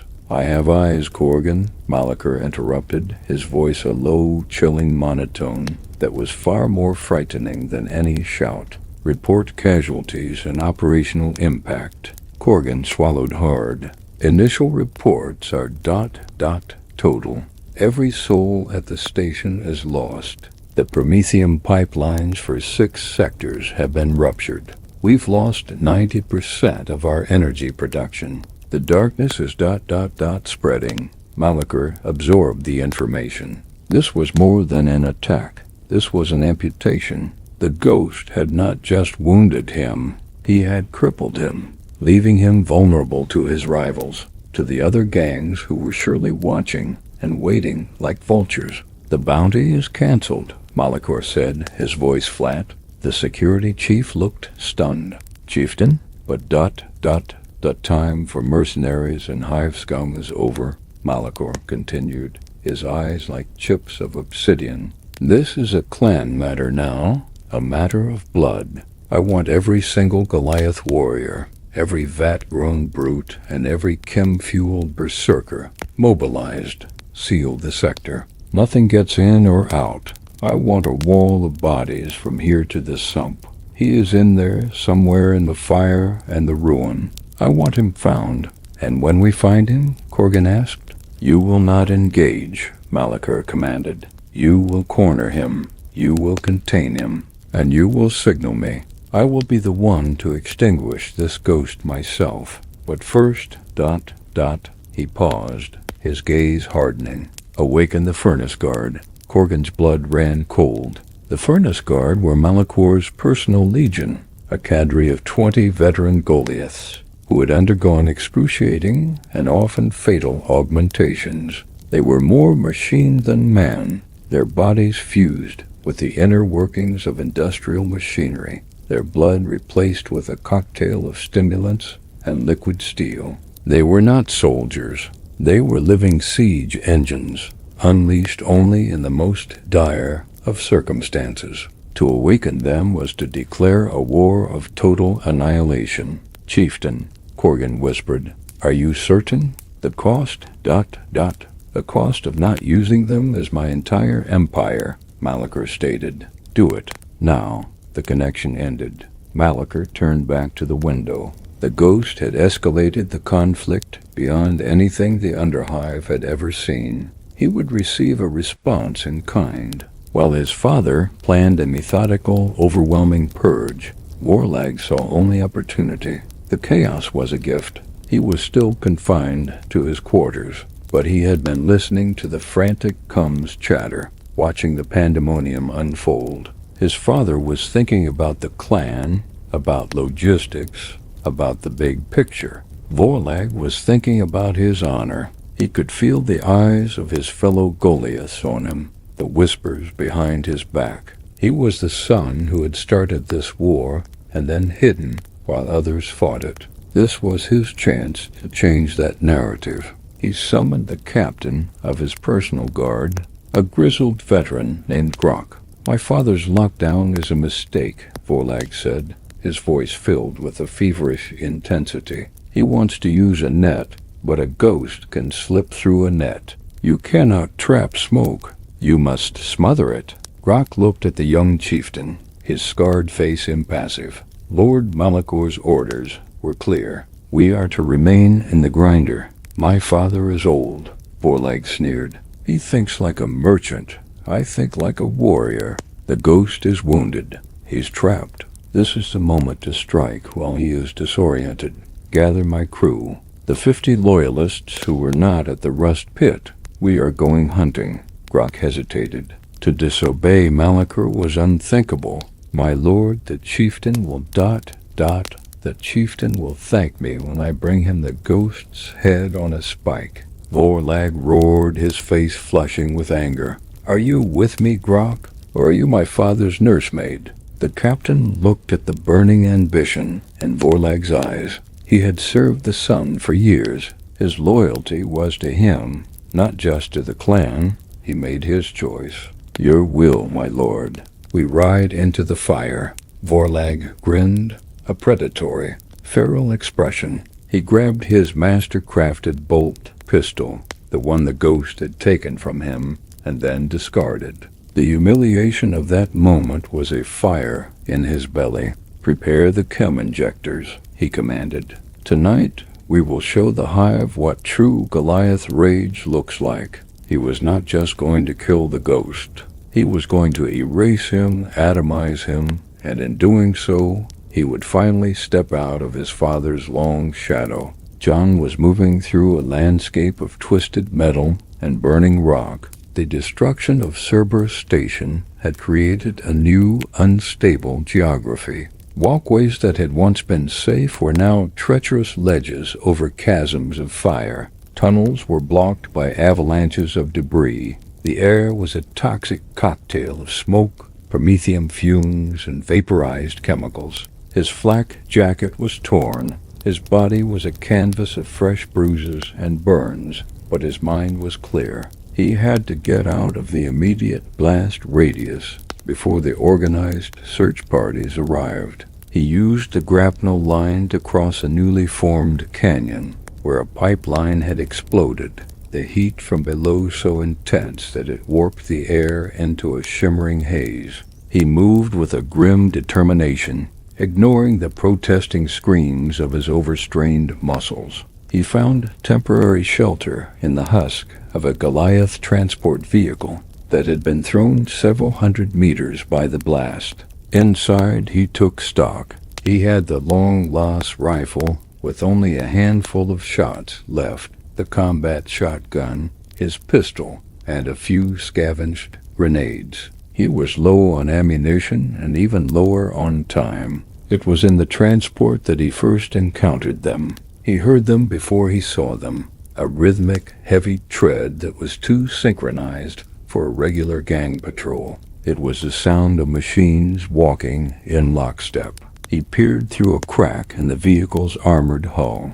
5 figures were moving through the smoke and haze, their forms illuminated by the fires around them. They were Goliaths, but unlike any he had seen before. They were massive, their vat-grown muscles bulging beneath plates of black iron that had been bolted directly to their flesh. Industrial pipes snaked from their backs, venting plumes of oily smoke. Their heads were encased in furnace-like helmets with glowing red visors, and they carried weapons that were a fusion of a heavy flamer and a rotary cannon. The furnace guard. They moved with a chilling purpose, their heads swiveling in unison, scanning the wreckage with thermal imagers. They were not just searching, they were purging. One of them raised its weapon and fired a stream of incandescent promethium at a pile of rubble, melting it into slag, ensuring nothing could be hiding within. They were sterilizing the entire area. John knew he could not fight them head-on. They were walking tanks. He waited until they passed, their heavy footfalls shaking the ground, then slipped out of the transport and moved in the opposite direction. He had to be smarter. He had to use their own destructive power against them. He found what he was looking for a few hundred meters away, a section of a promethium pipeline that had been ruptured but not ignited. A vast pool of the volatile liquid had formed in a crater, shimmering under the firelight. It was a massive, unexploded bomb. He climbed onto an overhanging gantry, positioning himself directly above the pool. He waited. He did not have to wait long. The rhythmic tread of the furnace guard grew louder. They were following his tracks, their thermal sensors cutting through his stealth. They entered the crater, their heavy boots sloshing through the liquid promethium, their sensors scanning the area. They were confident, relentless, and completely unaware of the trap. John took one of his last frag grenades, pulled the pin, and dropped it. The grenade hit the surface of the pool with a small splash. For a heartbeat, there was silence. Then the world exploded. The fuel-air explosion was even more violent than the detonation at Cerberus, a concussive blast that created a mushroom cloud of pure white fire. The 5 members of the furnace guard were atomized instantly. Their augmented bodies turned into incandescent vapor. The shock wave threw John from the gantry, sending him tumbling through the air. He hit the ground hard, the impact jarring every bone in his body. He lay there, his ears ringing, his vision swimming. He had survived. He had killed 5 of Malakor's elite, but it had cost him one of his last grenades, and the explosion would signal his exact location to every Goliath in the sector. He forced himself to his feet, groaning. He had to keep moving. He stumbled through the burning ruins, his body screaming for rest, his will the only thing driving him forward. He was making his way towards a collapsed causeway, a potential choke point he could use to fend off his pursuers when the second wave hit him. This attack was different. It was not the methodical sweep of the furnace guard. It was a wild, screaming charge. Dozens of Goliaths, their eyes blazing with chemical fury, their bodies glistening with combat stems, poured out of the wreckage around him. They fired their weapons indiscriminately, a hail of stubber rounds and bolt shells that chewed up the ground around him. This was not a professional hunt. This was a mob, driven by a singular, rabid desire for his death, and at their head, roaring inarticulately, was Foreleg. He was a monster, his muscles swollen to grotesque proportions by a cocktail of combat drugs, his bolt pistol firing wildly. "He's mine!" Foreleg bellowed, his voice distorted by rage and chems. "The ghost is mine." John dove for cover, behind a slab of shattered rockcrete, the world erupting around him. This was Foreleg's ambush, a reckless, brutal, all-out assault designed to overwhelm and crush through sheer numbers and savagery. John was pinned down, outnumbered 50-1. He fired the shotgun, each blast taking down a charging Goliath, but there were too many. They were climbing over the bodies of their own dead to get to him. He was running out of shells. He was running out of time. His fight for survival had led him here, to this broken causeway, to face the very man who had started it all, the arrogant boy who had killed his dog. He switched to his pistol, the sleek, black weapon a familiar weight in his hand. He began firing, each shot a precise, controlled execution. He was no longer just defending. He was attacking. He moved from cover to cover, a phantom in the firestorm, his bullets finding the weak points in the Goliath's armor, the exposed flesh at their necks, the visors of their helmets. He was a whirlwind of death, his movements a ballet of brutal efficiency. He fought his way through the horde, his eyes fixed on one target, Foreleg. Foreleg, seeing his men being cut down, roared in frustration and charged forward, abandoning all pretense of tactics. He fired his bolt pistol, the explosive rounds detonating around John, forcing him back. The 2 men finally came face to face in the center of the causeway, surrounded by a circle of fire and death. Foreleg was a giant, his drug-fueled strength making him a demigod of destruction. He tossed aside his empty pistol and drew a massive chain axe, its teeth whirring with hungry anticipation. "I took your mutt," Foreleg snarled, his eyes wide and bloodshot. "Now I will take your head." He swung the axe, a wild, cleaving blow that would have cut a lesser man in 2. John sidestepped the attack, the whirring teeth of the axe missing him by inches. He moved in close, under the arc of the weapon, and drove his fist into Vorlag's side, a hard, punishing blow to the Goliath's kidney. Vorlag grunted in pain, but swung again, his brute force compensating for his lack of skill. John ducked under the swing, grabbed Vorlag's weapon arm, and used the man's own momentum to throw him off balance. The massive Goliath stumbled, surprised by the scavenger's strength. John followed up with a series of rapid, precise strikes to Vorlag's joints. The elbow, the knee, the shoulder disabling blows designed to cripple, not to kill. Vorlag roared in pain and fury, shaking off the effects of the attacks through sheer will and chemical enhancement. He dropped the chain axe and grabbed John, his massive hands like steel clamps. He lifted John off the ground, squeezing the air from his lungs. "I have you now, ghost," he screamed, his spittle flying. John, his vision starting to black out, stopped struggling. He relaxed his body, then drove his head forward in a vicious headbutt, smashing his forehead into Vorlag's nose. There was a wet crunch of cartilage, and Vorlag screamed, his grip loosening for a fraction of a second. It was enough. John dropped to the ground, gasping for air. As Vorlag staggered back, clutching his broken nose, John saw his opening. He lunged forward, not with a weapon, but with his hands. He grabbed the chemical injector tubes that snaked from Vorlag's back into his neck. Vorlag's eyes widened in a moment of pure terror. With a final, desperate surge of strength, John ripped the tubes free. The combat drugs, no longer pumping into Vorlag's system, gushed out onto the hot metal of the causeway. The effect was immediate. The chemical fire that had sustained Vorlag's rage and strength was extinguished. He collapsed to his knees, his body beginning to tremble and convulse as the massive overdose wore off, leaving him in a state of catastrophic withdrawal.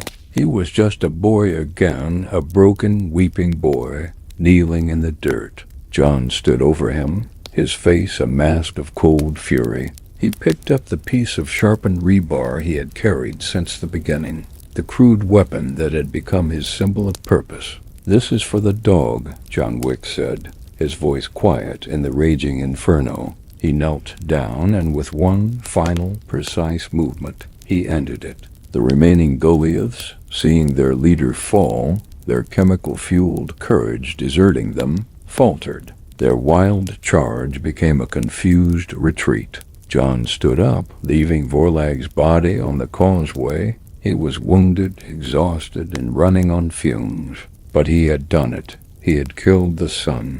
He looked up, past the smoke and the fire, in the direction of the grinder. The message had been sent. Now all that was left was the father. The fires of the causeway cast long, dancing shadows that made the scene look like a tableau from a madman's vision of hell. John Wick stood over the body of Vorlag, the crude rebar weapon still clutched in his hand, his breath coming in ragged, painful gasps. The adrenaline that had fueled his furious battle was beginning to fade, leaving in its place a profound, bone-deep exhaustion and the sharp, insistent throb of a dozen new injuries. The remaining Goliaths were in full retreat, their drug-induced courage shattered by the death of their leader. They were a disorganized mob once more, scrambling back into the darkness, their panicked shouts fading into the cacophony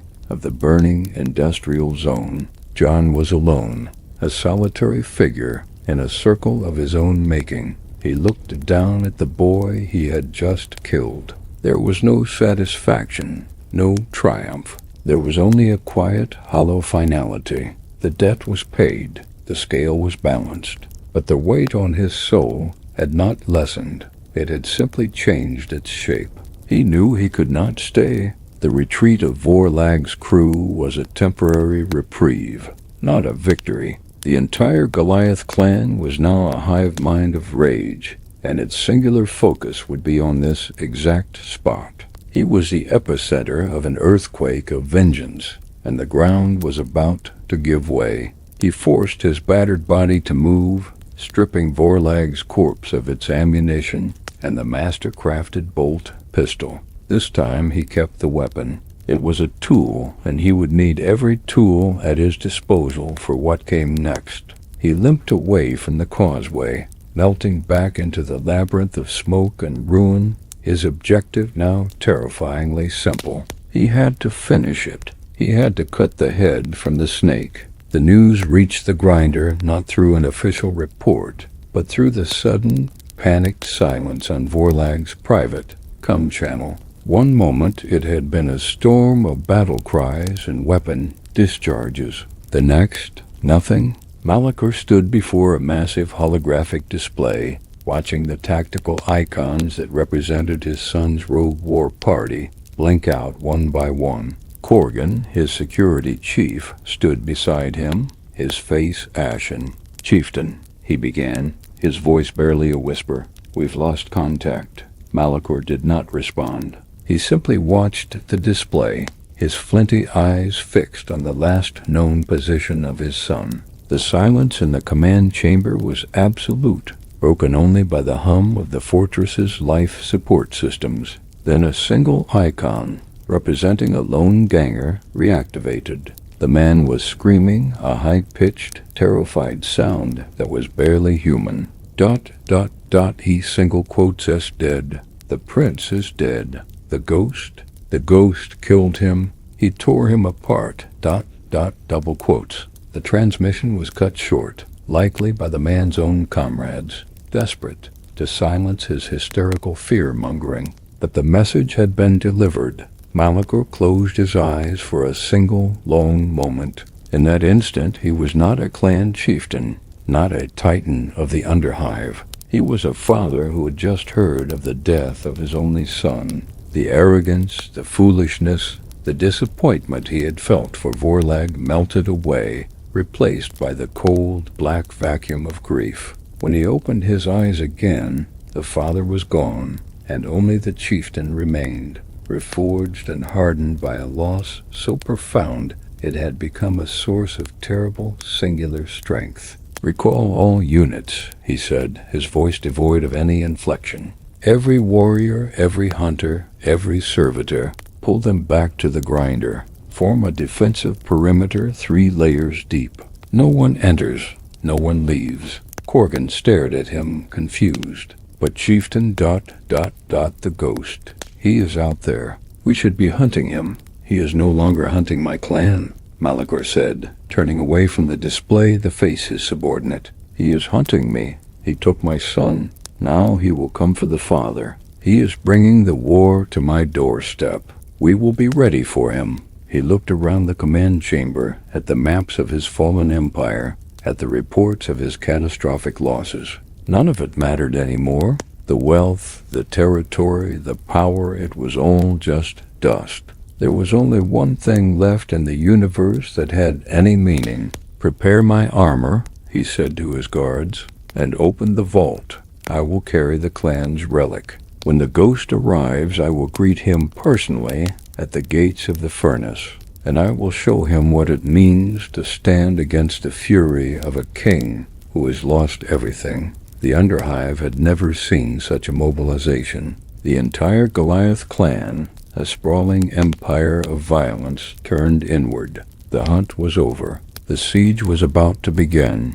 John found a pocket of relative safety in the collapsed undercroft of a hab block that had been shattered by the Cerberus explosion. It was a tomb filled with the dust and debris of 1,000 lives, but it was defensible, and most importantly, hidden. He spent the next several hours in a state of focused, deliberate preparation. He tended to his wounds, using a scavenged med pack to stitch a deep gash in his side, and applying a foul-smelling but effective coagulant paste to his burns. The pain was a constant, grinding presence, but he compartmentalized it, filed it away. He field-stripped and cleaned every weapon, his movements economical and practiced. He counted his ammunition. He had less than 50 rounds for his pistol, a dozen shells for the shotgun, 3 power packs for the long-last rifle, and a full magazine for Vorlag's bolt pistol.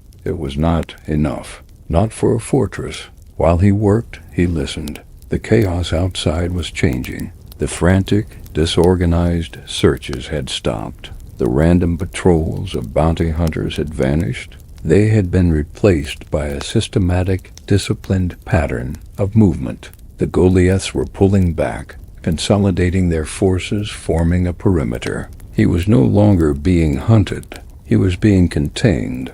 Malachar was building a cage around the ruins, and John was inside it. But the chieftain was making a classic military mistake. By pulling his forces back to defend the grinder, he was creating a vacuum. The outer territories, once patrolled and controlled, were now a no-man's land, and he had shown John the path. He wanted a personal confrontation. He was inviting him in. John finished his preparations.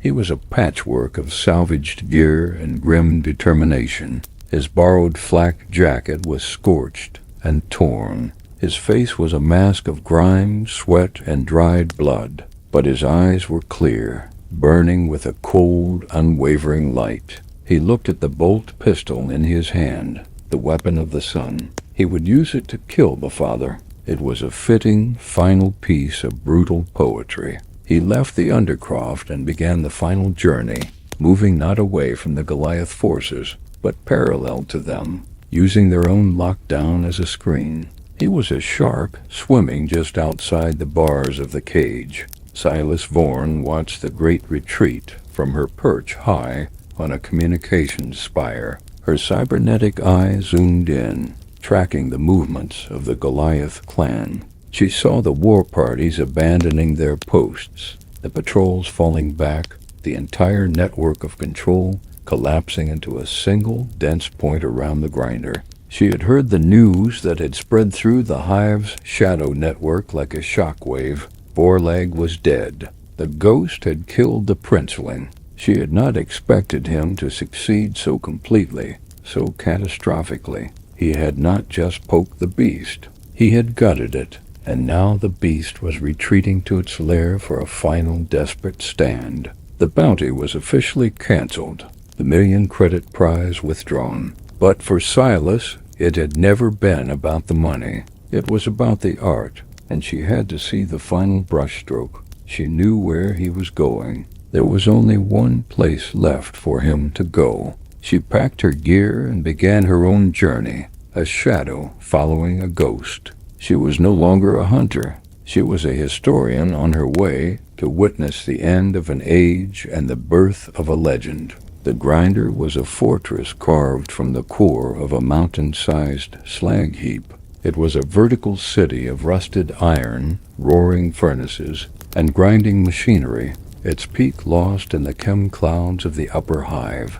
Now it was also the most heavily fortified location in the known world. Every approach was covered by heavy weapons emplacements. The outer walls swarmed with Goliath sentries. The air itself crackled with the energy of active void shields, a shimmering dome of defensive power that flickered over the fortress's peak. John approached, not from the main gates, but from below. He found a massive, grated sewer outflow, a river of industrial waste that flowed from the grinder's deepest levels. The bars were a foot thick, forged from solid adamantium, but years of corrosive effluent had weakened the hinges. Using the last of his strength, he attached 2 of the sump scrapper's harpoon cables to the grate and anchored them to a collapsed rock-crete pillar. He reversed the polarity on a Goliath power pack, creating a crude but powerful electromagnet, and attached it to the winch motor. The motor screamed in protest, but the magnetic assist gave it the torque it needed. With a groan of tortured metal, the hinges tore free, and the massive grate fell into the river of filth with a tremendous splash. John slipped through the opening into the guts of the fortress. The interior of the grinder was a true Dantean hellscape. Vast chambers were filled with rivers of molten slag, navigated by servitors who were immune to the unimaginable heat. The air was filled with the rhythmic, deafening clang of colossal trip hammers, shaping glowing ingots of steel. The walls wept with chemical condensation, and the only light came from the fires of the forges themselves. It was a world of fire and iron, a perfect reflection of its master. John moved through this industrial nightmare, using the noise and the shadows as his cover. The Goliaths, confident in their external defenses, had grown lax inside. They were all looking out, expecting an attack from the front. They never thought to look in the belly of the beast. He climbed catwalks that swayed over lakes of fire, navigated maintenance tunnels that ran through the hearts of colossal, grinding machines, and bypassed the few internal guard posts with lethal, silent efficiency. His progress was slow, agonizing, but steady. He was rising through the levels of the fortress, a specter of vengeance ascending from the depths. His destination was the peak, the chieftain's sanctum, the place they called the furnace. It was Malakor's throne room, built into the heart of the grinder's primary smelting forge. He finally reached the final ascent, a massive open shaft that housed the cargo lift to the furnace. The lift platform, a slab of iron the size of a building, was at the bottom of the shaft, guarded by a dozen of the clan's best warriors. A direct assault was impossible, but John was not going to take the lift. He was going to take the counterweights. He found the access tunnel to the lift's massive counterweight system, a series of colossal iron blocks connected by chains as thick as a man's torso. He began to climb the chains, hand over agonizing hand, ascending through the darkness of the shaft as the lift sat immobile far below. It was the hardest physical trial of his life, a pure test of will against the limits of his own battered body. But every clang of the chain, every meter of a set, brought him closer to his goal. He reached the top, emerging onto a narrow gantry directly below the furnace. The heat was breathtaking, a solid wall of energy. He could see the throne room, a circular platform of obsidian suspended by massive chains over the heart of the forge, a swirling vortex of molten metal 1,000 feet below. And on the throne, waiting for him, was Malakor. He was not wearing the study robe of a calculating chieftain. He was clad in a suit of archaic, master-crafted power armor, its surface black and covered in the scars of 100 battles. In his hands he held a massive thunder hammer, its head crackling with a barely contained energy field. This was not the administrator. This was Malakor the warrior, the king who had clawed his way to the top of the hive's most brutal gang. He was alone. He had sent his guards away. This was to be a duel. John stepped from the gantry onto the platform. The two men faced each other across the obsidian floor, the roar of the furnace and the roar of the molten river below the only sounds. "The ghost," Malakor said, his voice amplified by his helmet's voxcaster, a sound of gravel and iron. "The man who took my son. He was a boy who needed to be taught a lesson," John replied, his own voice a raw, tired whisper. "He kicked my dog." Malakor let out a short, harsh laugh. "A dog. You have burned my empire to the ground, slaughtered my clan, and murdered my only heir. Over a dog." "It was not just a dog," John said, raising the bolt pistol. "It was everything." The duel began. Malakor charged, his movements deceptively fast for a man his size. He swung the thunder hammer, not at John, but at the floor. The impact sent a shockwave across the platform, shattering the obsidian and throwing John off his feet. John fired the bolt pistol as he fell, the explosive round impacting against Malakor's chest plate. The armor held, the force of the blast barely staggering the chieftain. Malakor was on him in an instant, the hammer raised for a finishing blow. John rolled, the hammer crashing down where he had been, sending shards of rock flying. He came up firing his own pistol, the black polymer weapon spitting its caseless rounds. The bullets sparked and ricocheted off the power armor, finding no purchase.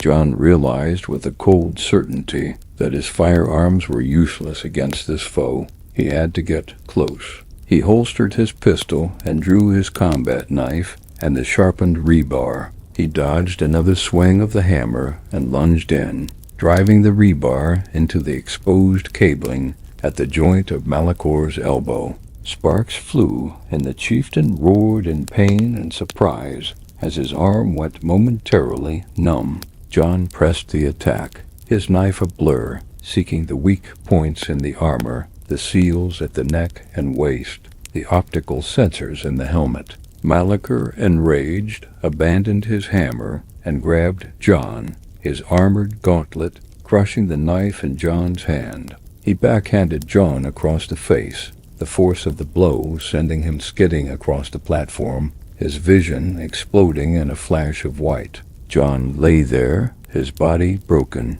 the last of his strength failing him. Malakor strode over, picking up his thunder hammer. "It is over, Ghost," he boomed. "You fought well, but this is my world, my forge, and my vengeance." He raised the hammer for the final killing blow. From a hidden observation slit high above the furnace, Silas Vorn watched, her needle rifle aimed squarely at the back of Malakor's head. She could end it now, claim the ultimate prize. But she did not fire. This was not her fight to finish. It was a matter of honor, a debt between two men. Her finger eased off the trigger. She would bear witness. John, looking up at the descending hammer, saw not his death, but an opportunity. At the base of Malakor's throne was the primary control console for the forge's magnetic containment field. With the last of his will, he drew Vorleg's bolt pistol, aimed and fired. The shot did not hit Malakor.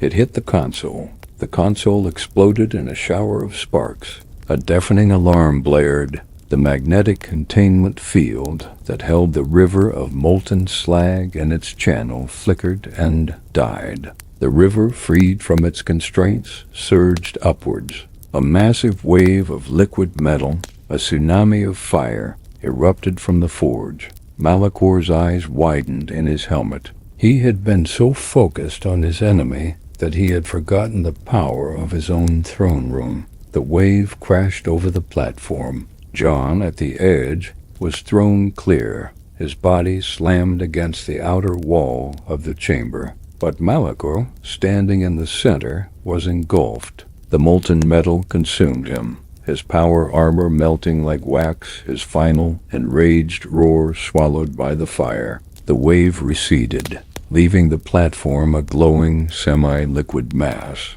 Of Malakor there was nothing left. He had been unmade by the very furnace that had been the source of his power. John pushed himself away from the wall. He was burned, broken, but alive. He looked at the devastation, at the empty throne. It was finished. He stumbled back to the gantry, his long walk finally at an end. He did not look back. The fall of Malakor and the destruction of the Grinders' command structure sent the Goliath clan into a death spiral. Without their king, the lieutenants turned on each other, and the entire clan fractured into a dozen warring factions. The power vacuum they left was filled by other gangs, and the underhive was plunged into a new and even more brutal era of conflict. The Great Goliath War, as it came to be known, would rage for a generation. Of the ghost who started it all, nothing more was ever seen.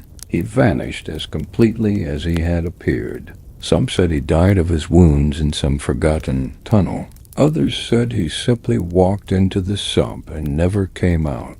But his story became a legend, a cautionary tale whispered by bounty hunters and gang lords. They spoke of a man of focus, of commitment, of sheer unadulterated will, a man you did not cross, a man whose grief could burn down an empire. They called him the Baba Yaga, a name that would forever haunt the dark, violent shadows of the underhive.